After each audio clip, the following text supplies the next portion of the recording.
নবীজি জানিয়ে দিলেন, জুমার দিনে কেউ যদি ৮০ বার নবীকে ভালোবেসে দরুদ পড়ে, বুড়া হোক বা জোয়ান হোক, আমার মা বোনেরা মহিলারা যদি চায় তারাও পড়তে পারে। এখানে কোনো নারী পুরুষের জন্য কোনো কন্ডিশন নেই। কেউ যদি ৮০ বার মাত্র নবীকে ভালোবেসে দরুদ সালাম নবীজির কদমে পৌঁছে দিতে পারে, নবীজি জানিয়ে দিলেন, উম্মত তোমার ৮০ বছরের সগীরা গুনাহ আমার আল্লাহ মাফ করে দেয়। এর চেয়ে বড় বাজার আর কিছু আসেনি। অল্প একটু আমল করার পরে যদি ৮০ বছরের গুনাহ মাফ হয়ে যায় রে, এটার চেয়ে বড় আখিরাতের বাজার আর কিছুই হতে পারে না। ঠিক দাইলামি শরীফের মধ্যে যে বন্ধু হাদিসের রাবি হলেন হযরতে আনাস রাদিয়াল্লাহু তাআলা আনহু, আপনার আমার প্রাণের নবী, দু জাহানের বাদশা নবী, তিনি বন্ধু বলে দিয়েছেন, কেউ যদি রাসূলকে ভালোবাসিয়া, নারী হোক বা পুরুষ হোক, বৃদ্ধ হোক বা বৃদ্ধ হোক, যুবক হোক বা যুবতী হোক, আমার রাসূল জানিয়ে দিয়েছেন, প্রতিদিন রাসূলকে ভালোবেসে কেউ যদি মাত্র ১০০০ বার যদি দরুদ পড়তে পারো, আমার রাসূল জানিয়ে দিয়েছেন সে জান্নাত না দেখা পর্যন্ত তার মরণ হবে না। এর চেয়ে বড় বাজার আর কি আছে? তো এখান থেকে আপনাদেরকে কি শিক্ষাটা নিতে হবে না? শিক্ষাটা নিতে হলে অত্যন্ত ভদ্রভাবে, জেন্টল ভাবে মনোযোগ সরে কথাটা শুনতে হবে। আজকে আমাকে বিষয় দেওয়া হয়েছে মা খাতুনে জান্নাত ফাতেমার জীবনী থেকে কিছু তথ্য দেওয়ার জন্য। আপনারা কি ওনার জীবনী থেকে একটু তথ্য নেবেন? কথা বলে নিতে রাজি? এই কারণে আমি ওমা আরসালনাকা ইল্লা রাহমাতাল লিল আলামিন এই ছোট্ট আয়াতটা তেলাওয়াত করেছি। তার কারণ হলো আমার নবী হলেন রহমত। এই রহমতের সাথে যুক্ত হয়ে গেলেন মা খাদিজাতুল কুবরা সুবহানাল্লাহ রাদিয়াল্লাহু তাআলা আনহা। সুবহানাল্লাহ। বন্ধুরে আমার, নবীজির পিতা হলো আমার মা খাতুনে জান্নাত ফাতেমার পিতা হলো আপনার আমার প্রাণের নবী সরকারে মদিনা ইমামুল মুরসালিন রাহমাতুল লিল আলামিন মুহাম্মদুর রাসূলুল্লাহ সাল্লাল্লাহু আলাইহি ওয়াসাল্লাম। আর মা হলো খাদিজাতুল কুবরা। সুবহানাল্লাহ। মা খাদিজাকে চিনেননি আপনারা? জি। আমরা সবাই চিনি। ওমা চিনেন না? জি। আরে দেখে কি চিনিনি? ঈমানি দিক দিয়ে তো অনেক কিছু না দেখেও চেনা যায়। আমরা দেখিনি নবীকে, কিন্তু ঈমানি চেতনা দিয়ে, ঈমান দিয়ে আমরা নবীকে চিনে নিয়েছি অনেক আগেই। ঠিক কিনা বলেন? আমার কথা কিছু হাকিকত আপনারা বুঝে নেবেন, বুঝবেন না আপনারা? আপনারা যেহেতু সুন্নি মানা মানুষ, বোঝা তো একেবারে ভেরি নাথিং আপনাদের জন্য। বুঝে নেবেন, সবকিছু কি ভাঙা যায়? হ্যাঁ বন্ধু আমার, দিকে নজর দেন। নবীজি সম্পর্কে সারা জীবন ওয়াজ শুনেছেন, নবী তিনি নবীদের নবী। এই জন্য বলা হয় ইমামুল মুরসালিন। তাদের সুযোগ্য কন্যা যার নাম হলো খাতুনে জান্নাত ফাতেমা, এখানে আমি পড়ে আসছি। বন্ধু, মা খাদিজা এমন একজন নারী ছিল রে, মা খাদিজার কবরে ফেরেশতা পর্যন্ত প্রশ্ন করতে আসেনি। সুবহানাল্লাহ। মা খাদিজার আগে যে বিয়ে হয়েছিল প্রত্যেকটা স্বামীর ঘরে সন্তান ছিল, ঠিকই? কিতাব প্রমাণ করেছে মা খাতুনে জান্নাত যখন মা খাদিজার ওদরে আসলো রে, মা খাদিজা বলতেছে আমার এই নুরানি সন্তান পৃথিবীতে আসবে, আমি খাদিজা অন্যান্য সন্তানদের মতো কোনো ভারী কোনো কিছু আমি মনে করিনি। অত্যন্ত নিয়ামতে পরিপূর্ণ ছিল মা খাদিজা। এমন একজন নারী ছিলেন, মহিয়সী নারী। আমার রাসূল সারা জীবনও মা খাদিজার হারানোর ব্যথা বলতে পারেনি। মা আয়েশা সিদ্দিকা রাদিয়াল্লাহু তাআলা আনহা তিনি জানিয়ে দিলেন, আমার নবীজি যখন মা খাদিজাকে নিয়ে বলতে থাকতেন, আয়েশা বলতেছে যে নবীজি যখন খাদিজাকে নিয়ে বলতে থাকতেন, প্রশংসা করতে থাকতেন, তিনি বলতে থাকতেন, মা আয়েশা বলতো আমার খুবই হিংসা হতো, আমার নবীজির মধ্যে কোনো ক্লান্তি আসতো না। বন্ধু, মা খাদিজাকে হারিয়ে আমার নবীজির জীবনে সবচেয়ে বড় একটা শক্ত তিনি সঙ্গী হারিয়েছেন, যিনি সুখে দুঃখে নবীজির সঙ্গী ছিলেন, এমনকি জীবনের সকল দৌলত নবীজির কদমে বিলিয়ে দিয়েছিলেন, শত্রুদের থেকে বন্ধু পর্যন্ত। ও বন্ধু, মা খাদিজার অনন্য জীবন বৃত্তান্ত নিয়ে বলতে পারবো না। একদিন জিবরাইল আসতেছেন আমার নবীজির কাছে, এই দিক দিয়ে খাদিজাও আসতেছেন। বন্ধু, হজে গেলে উঠেননি পাহাড়ের চূড়ায়? কথা কয় না, মাজায় ধরে যায় না, না জিরাইয়াও ওঠা যায় না। কিন্তু প্রতিদিন মা খাদিজা কেমন করে বন্ধু যাইতো, কেমন ছিল রে। জিব্রাইল আসতেছেন নবীজির কাছে খোঁজে নেবেন। জিব্রাইল এসে নবীজির দরবারে হাজির হয়ে গেলেন। এখনো খাদিজা আমার নবীজির কাছে এসে পৌঁছায়নি। পাহাড়ের নাম কি? কথা কয় না, জাবালে নূর, জাবনে নূর। কথা বলেন না কেন? পাহাড়টা উঁচু রে, ওই পাহাড়ে এখনকার অসুস্থ মানুষ যাই উঠতে পারে না। বন্ধু জিব্রাইল এসে ডেকে ডেকে বলে, ইয়া রাসূলুল্লাহ, খাদিজা আপনার কাছে আসতেছে গো নবী। আল্লাহ রাব্বুল আলামিন খাদিজাকে সালাম দিয়েছে, আমি জিব্রাইল খাদিজাকে সালাম দিয়ে দিলাম, আপনি খাদিজার কাছে সালামটা পৌঁছে দিয়ে। সুবহানাল্লাহ সুবহানাল্লাহ। এটা মা খাতুনে জান্নাত ফাতেমার কলেজার টুকরা মা, গর্ভধারিণী। ও বন্ধু, পাওয়ার আছে তাইলে সন্তানটা কেমন হবে? মা খাতুনে জান্নাত ফাতেমার সম্পর্কে, আহলে বাইত সম্পর্কে রাসূল আল্লাহ কোরআনে বলেছেন, কুল্লা আসআলুকুম আলাইহি আজরান ইল্লা আল মাওয়াদ্দাতা ফিল কুরবা। আল্লাহু আকবার। আল্লাহ রাব্বুল আলামিন আল্লাহর হাবিবকে বলতেছে, হাবিব আপনি বলে দেন, কাকে বলে দিবে? আমাদের কি? কাকে? হাবিব আপনি জানিয়ে দেন, আপনি বলে দেন, আমি যে তোমাদের কাছে রিসালাতের বাণী পৌঁছে দিয়েছি। কি? আমি তোমাদের কাছে রিসালাত পৌঁছে দিয়েছি, তোমাদের কাছে সৎ পথ প্রদর্শন করেছি, উপদেশ দিয়েছি। এর বিনিময় আমি তোমাদের কাছে কিছুই চাই না রে, আমি চাই শুধু আমার আহলে বাইতের ভালোবাসা। সুবহানাল্লাহ। কথা বুঝেন নাই আপনারা? জি। তুমি কথা বললো না, কি কয় ওরা? কি বলে? মহিলা প্রজেক্টে যায় না, মহিলা প্রজেক্টরে যায় না। লাইনটা জায়গা যায় মহিলা প্রজেক্ট। লাইনটা মনে হয় হয়তো কোথাও কোনো কিছু হয়েছে, তুমি একটু খেয়াল রেখো। হ্যাঁ, আমার মা বোনেরাও আলোচনা শুনতে হবে, কারণ তাদের মধ্যে হিসাবে বেশি জাহান্নামী। রাসূল যখন মেরাজে গেলেন, জাহান্নামের দিকে তাকাইয়া দেখলেন শুধু ধনী ধনী লোক আর মহিলা বেশি। আরে নাউজুবিল্লাহ কর না, নাউজুবিল্লাহ। আর জান্নাতের দিকে তাকাইয়া দেখলেন শুধু গরিব মানুষ আর পুরুষ মানুষ বেশি। সুবহানাল্লাহ। এই জন্য আমার মা বোনদের আলোচনা শোনা দরকার আছে না? আরে জোরে বলেন না। বন্ধুরে আমার হৃদয় খুলে শোনো, প্রতিদিন আমি আসবো না, প্রতিদিন এমন মাহফিলও করা হবে না। মাহফিল করতে অনেক কষ্ট হয়, অনেক চিন্তা ভাবনা, অনেক কিছু করা লাগে। ঠিক। তাহলে মা খাদিজার দাম কম না বেশি? বেশি। ওই খাদিজার সুযোগ্য সন্তান মা খাতুনে জান্নাত ফাতেমা। আল্লাহ বলতেছে, হাবিব আপনি আপনার উম্মত গুলোকে জানিয়ে দেন, আপনি যে তাদের কাছে রিসালাতের বাণী নিয়ে গেছেন, সৎ উপদেশ নিয়ে গেছেন, সত্য পথ প্রদর্শন করিয়েছেন, আপনি তাদেরকে বলে দেন, আমি এর বিনিময়ে, রাসূল বলতেছেন, আমি যে তোমাদের কাছে সত্য নিয়ে এসেছি, আমাদের কাছে নবী সত্য আনছে কিনা? জি। নিয়ামত আনছে কিনা? আনছে। কথা বলেন না কেন? আনছে। বন্ধু এই জন্য আল্লাহ রাসূল, আল্লাহ রাব্বুল আলামিন বলে দিয়েছেন, আপনি জানিয়ে দেন, আপনি যেত নিয়ামত তাদের জন্য নিয়ে গেলেন, এর বিনিময়ে আমি কিছুই চাই না রে, আমি চাই শুধু আমার পরিবারের ভালোবাসা। আল্লাহু আকবার। তার মানে নবীজি কষ্ট করেছে কিনা? জি। কথা কয় না? করছে। আহারে কষ্ট, মা খাদিজা চলে গেল।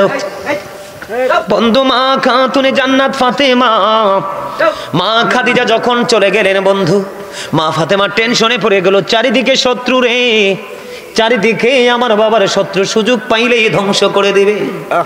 ও বন্ধু, আমার গায়ের পশম গুলো দাঁড়িয়ে গেছে রে। কেমন প্রেম ছিল বন্ধু, তাদের আদর্শটা কেমন ছিল, আজকে আমাদের মা বোনদের আদর্শটা কেমন? উতবা সাইবা, ও বন্ধু, আরো তারা সঙ্গীদের কি নবীজি যখন নামাজের সেজদায় গেলেন, সেজদায় যাইতে দেরি রে, ও বন্ধু নবীজির কাঁধ মোবারকের মধ্যে পিঠের উপরে জবাই করা উটের সবগুলো নারী বুড়ি উঠাইয়া দিল, জোরে জোরে নাউজুবিল্লাহ। নবীজি উঠতে পারে না, নবীজি বন্ধ উঠতে পারে না। ফাতেমার কাছে খবর চলে গেল, ফাতেমারে কোথায় রে ফাতেমা? উতবা সাইবা তোমার বাবার অবস্থা খারাপ করে ফেলেছে। পাগল পারা ফাতেমা, ছোট্ট ফাতেমা ও বন্ধু পাগল হয়ে গেলেন বাবার প্রেমে, দৌড়ে চলে গেল। আয়েশা দেখে বন্ধু বাবার পিঠের মধ্যে বন্ধু ওই জবাইকৃত উটের নারী বুড়োগুলো তুলে দেওয়া হলো। কান্না থামাতে পারে না ফাতেমা, কলিজা ছিঁড়ে বন্ধ, কলিজা ফেটে কান্না আসছে। আর একটু একটু করে ময়লাগুলো সরিয়ে দিল, বাবাকে সেজদা থেকে মাথা ওঠানোর জন্য সহযোগিতা বন্ধ করে দিল।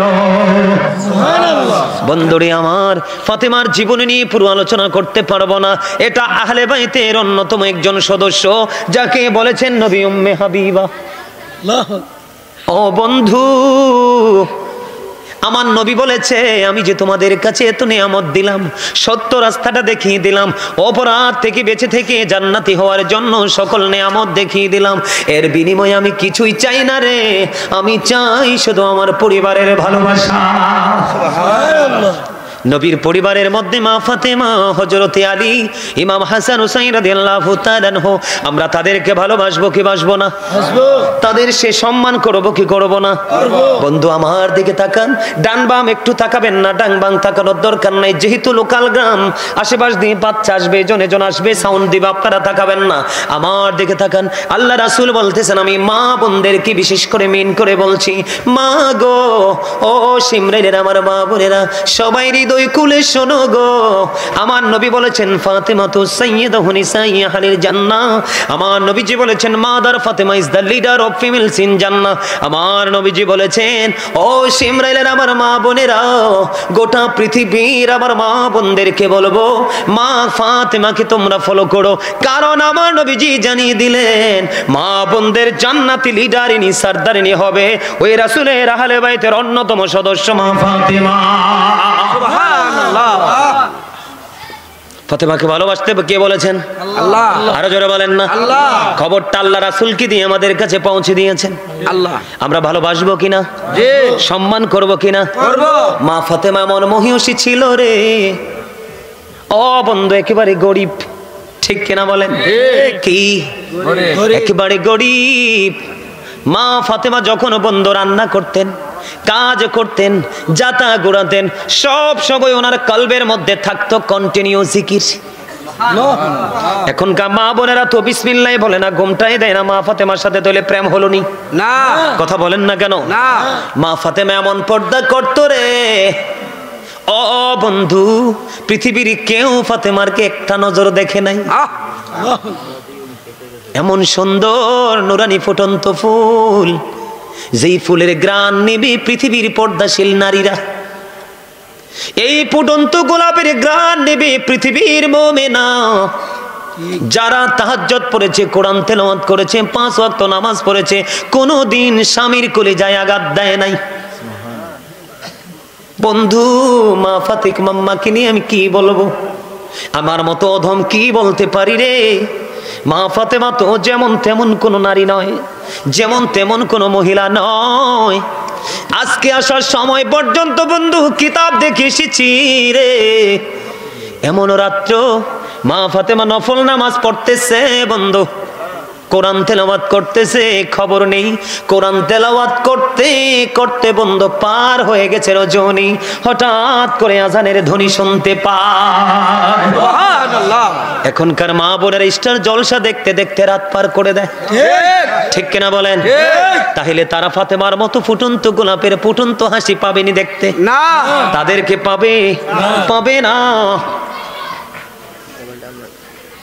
ও বন্ধু মা ফাতেমাকে পাবে না। আমার দিকে তাকান, আওয়াজ শুনে শুনে বাড়িতে গিয়ে মা চাচি দাদিদেরকে বলবেন, ফুফুদেরকে বলবেন, খালাদেরকে বলবেন, সারাটা রাত বন্ধ কোরআন তেলাওয়াত করতো। আর তিনি নারীদের জানেন আল্লাহ রাব্বুল আলামিন সৃষ্টি থেকে নারীদের একটা সমস্যা আছে শরীরে, প্রতি মাসে কিন্তু একবার হয়। এমন কোন সমস্যা ছাড়া সহজে মা ফাতেমা রোজা ভাঙতেন না। সুবহানাল্লাহ। কথা বলেন না কেন? ঠিক। প্রায় প্রতিদিন তিনি বন্ধ রোজা রাখতেন, তাহাজ্জুদ পড়তেন, 5 ওয়াক্ত নামাজ পড়তেন। যখন তিনি কাজ করতেন আল্লাহর জিকির তার সিনায় থাকতো, সারাক্ষণ বন্ধু তিনি ইবাদতের মধ্যে থাকতো। ও বন্ধু, ফাতেমা একদিন কান্দে, নামাজের মুসল্লায় বসে বসে কান্দে। দেখেন এখনকার যুগের নারীরা ম্যাক্সিমাম নারীদের অত্যাচারের শিকার স্বামী। কারেক্ট। কথা কান না কেন? স্বামীকে কুত্তার বাচ্চা পর্যন্ত এখনকার নারীরা বলে, থাপ্পড় পর্যন্ত দেয়। দেয় কি দেয় না? আপনাদের সিমরাইলে হয়তো নাই রে। আমার জীবনে কত দেখছি বন্ধু কোমরে কাপড়টা গেঁথে স্বামীকে মেরেছে, টাকার জন্য, পয়সার জন্য, বাবার বাড়ি যাওয়ার জন্য। আবার আমি বলছি না যে পুরুষরাও ভালো, কিছু কিছু পুরুষ আছে বেয়াদব, নিজেরটা ছাড়া বিবিরটা বোঝে না। আছে না নাই? এটা কখনোই বন্ধু সুন্দর দাম্পত্য জীবন হতে পারে না। আমার দিকে তাকান বন্ধু, মা কাঁতুনি জান্নাত ফাতেমা নামাজে বসলো। নামাজে বসে নামাজ তিনি শেষ করলেন। অত্যন্ত গুরুত্বপূর্ণ কথা বন্ধু শুনবেন। তিনি কি করলেন? নামাজের মধ্যে যখন বসলেন, ঠিক নামাজ তোনার শেষের দিকে আমার নবীজি আসলেন। এসে দেখে ফাতেমা কান্দে, 2 চোখ দিয়ে পানি শুধু ঝরঝর করে পড়তেছে, কান্দে, শুধু কান্দে। নবীজি মা ফাতেমার চোখের পানি তো সহ্য করতে পারতো না, কারণ এত বেশি ভালোবাসতো রে। ও বন্ধু, আপনারা জানেন মেয়েকে কেমন ভাবে ভালোবাসতেন, জান্নাতের সরদারিনীকে কেমন ভাবে ভালোবাসতেন। নবীজির কাছে যখন কোনো প্রয়োজনে মা ফাতেমা যেতেন, আমি কি একটু বলবো একটা মজার ঘটনা? আপনারা কি বিরক্ত হবেন? আমি এই নামাজের ঘটনাটা পরে বলি, তার আগে একটা প্রেমের ঘটনা আপনাদেরকে শোনাবো, শুনবেন? মা ফাতেমার 2টো কলিজার টুকরা আছে, জানেননি আপনারা? আজকে এই গ্রামে, সিমরাইল গ্রামের অসংখ্য যুবকের মাঝে আমি কিছু যুবক দেখতে পাইছি, শুরু থেকে আমার কাছে বসেছো, আমার দিকে পলকহীন দৃষ্টি দিয়ে আলোচনা শুনেছো। যুবক বন্ধু, আমি তোমাদেরকে শুধু যুবক বলবো না, আমি বন্ধু বলে সম্বোধন করলাম। হুজুর কেন গো? কারণ যৌবনকালের আমল আল্লাহর কাছে বেশি পছন্দের। সুবহানাল্লাহ, সুবহানাল্লাহ বলেন না? সুবহানাল্লাহ। তোমাদেরকে আমি আরেকটা মজার খবর দেই রে। আমার নবীজি আরেকটা মজার খবর দিয়েছেন। যুবক যারা যৌবনকালে পা রেখেছো, তোমাদেরকে বলছি শুধু আজকের জন্য নয়। রাসূল বলেছেন আল হাসান ওয়াল হুসাইন সাইয়্যিদা শাবাবি আহলিল জান্নাহ। আমার রাসূল বলেছেন ইমাম Hasan and Husain are the leader of younger people in Jannah. আহারে সিমরাইলের যুবক, কেমন করে বাড়ি বসে আছো রে? আমার নবীজি জানিয়ে দিয়েছেন, যুবক তোমরা যারা যৌবনকালে রাসূল প্রেমে পড়েছো, নবীর আহলে বাইতের প্রেমে পড়েছো, তাদের আদর্শ লালন করে বাস্তবায়ন করছো। নবীজি বলতেছে রে যুবক শুনে রেখো, আমার নবীজি বলতেছে তোমরা কোনো টেনশন করো না, কাল হাসুরের দিন জান্নাতে তোমরা দেখতে পাবে তোমাদের লিডার হয়ে যাবে, তোমাদের জান্নাতের নেতা হবে আমার কলিজার টুকরা, 2 কলিজার টুকরা ইমাম হাসান হুসাইন ফাতেমার সুযোগ্য সন্তান। সুবহানাল্লাহ। আমি আপনাদেরকে একটা মজার খবর শোনাই বন্ধু, অত্যন্ত প্রেমময়। ইমাম হুসাইন বন্ধু ছোট্ট, ইমাম হুসাইন বন্ধুদের সাথে একটু খেলতে যাবে। যাওয়ার সময় মাকে এসে বললেন, মা গো আমি একটু খেলতে যাই, খেলা শেষ করে আসলে তুমি আমারে আপেল খাওয়াতে হবে। আল্লাহু আকবার বলেন না? সুবহানাল্লাহ বলে। কিন্তু হাদিস শরীফের মধ্যে এসেছে তখন মদিনার কোথাও কোনো আপেল নাই, মদিনার কোথাও কোনো আপেলের ব্যবস্থা নাই। এখন ইমাম হুসাইন এসে বললেন, মা গো খেলাটা শেষ করে আসি গো মা, আসার পরে আমারে আপেল দিতে হবে।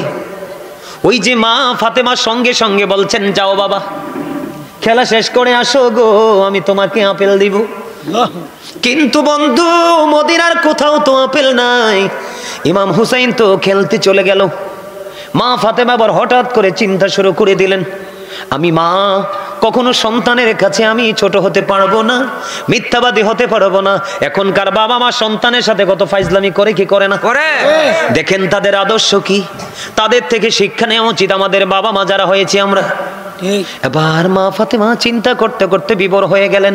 ওনার ললাটের মধ্যে বন্ধু ঘাম চলে আসলো, দৌড়ে চলে গেলেন।